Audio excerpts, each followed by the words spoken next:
بسم اللہ الرحمن الرحیم۔ ایک عزیز کا سوال تھا کہ کیا گنجا ہونا شریعت میں سنت ہے اور اس عمل سے ثواب ملے گا؟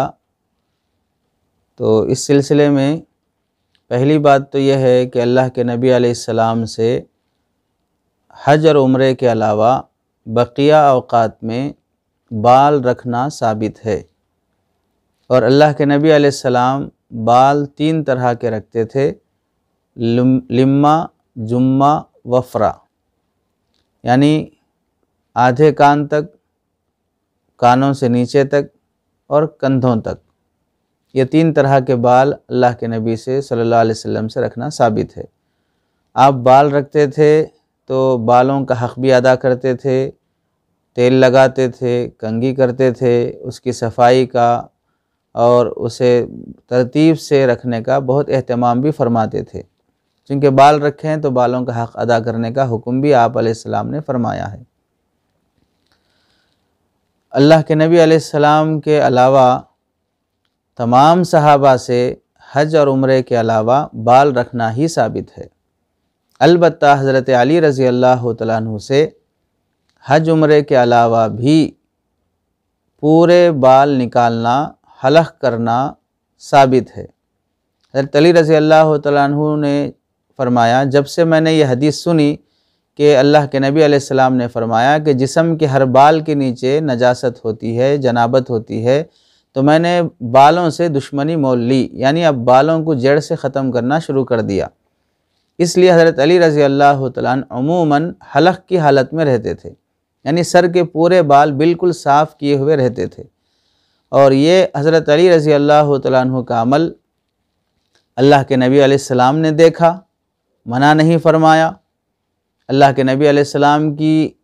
رحلت کے بعد بھی حضرت علی رضی اللہ تعالیٰ عنہ کا یہ معمول رہا۔ اس اللہ کے نبی علیہ السلام کی حیات اور وفات کے بعد کے عمل پر دوام کی وجہ سے علامہ طیبی رحمۃ اللہ علیہ نے استدلال کیا ہے کہ گنجا ہونا اور سر کے بال بالکل صاف کر لینا بھی سنت ہے۔ یہ حضرت علامہ طیبی رحمۃ اللہ علیہ کا استدلال ہے، لیکن ملا علی قاری رحمۃ اللہ علیہ نے، علامہ ابن حجر عسقلانی رحمۃ اللہ علیہ نے،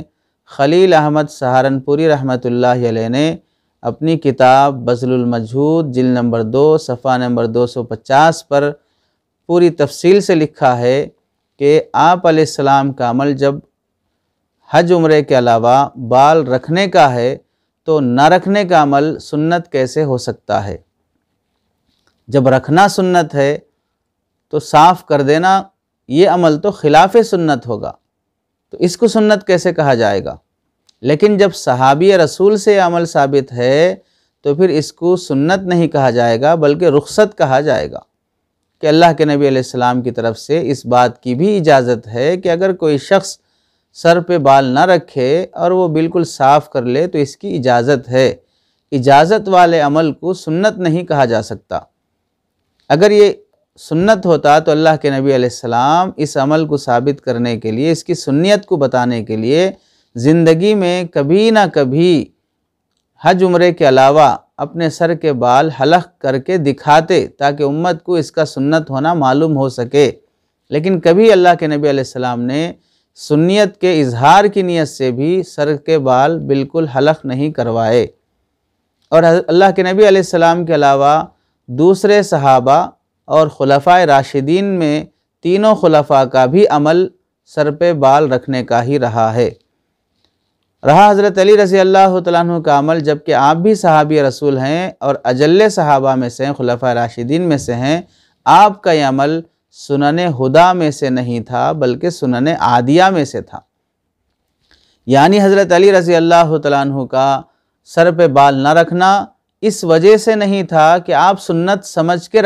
نکال رہے تھے، بلکہ اس وجہ سے تھا کہ آپ کی عادت اور طبیعت ہی ایسی تھی کہ بال گوارا نہیں ہوتے تھے۔ اس واسطے حضرت علی رضی اللہ تعالیٰ عنہ بالوں کو نکالنے کا اہتمام کرتے تھے۔ تو اس بحث سے نتیجہ یہ نکلا کہ حج عمرے میں تو بال نکالنا وہ تو ثابت ہے، وہ تو واجب ہے۔ حج عمرے کے علاوہ عام دنوں میں اگر کسی کو جمعے پڑ گئی ہوں یا سر میں کچھ بیماری آ گئی ہو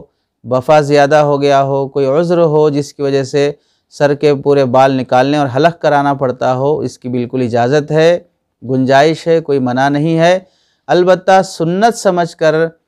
ہر جمعہ یا ہر مہینہ یا کسی بھی موقع سے سنت سمجھ کر گنجا ہونا، سر کے بال نکالنا، یہ درست نہیں ہے، یہ سنت والا عمل نہیں ہے۔